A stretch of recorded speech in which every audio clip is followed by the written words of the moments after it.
दादू मां रिपोर्ट कर रहियो आहे। हुबदार SSP दादू कैप्टन रिटायर्ड अमीर सऊद मक्सी जी हिदायतुनि ते मंशात रोशन ख़िलाफ़ कार्रवाइयूं। मेहड़ में पुलिस जी कामयाब कार्रवाई।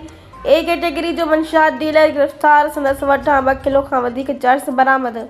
मेहड़ ए सेक्शन थाणे जे SHO तारिक हुसैन लाखिर जी सरबराहीअ में मेहड़ पुलिस राधण बाईपास लॻ कार्रवाई कंदे बदनाम मंशात फरोश राशिद अली कमांगर खे गिरफ़्तार करे वरितो। गिरफ़्तार जवाबदार जे कब्ज़े मंझां 2100 ग्राम चर्स बरामद कई वई। उन ॾस में जवाबदार ख़िलाफ़ गुनाह नंबर 442/2025 कलम 9(3)C control of narcotics substance act तहत केस दाख़िल करे वधीक जांच शुरू कई वई आहे।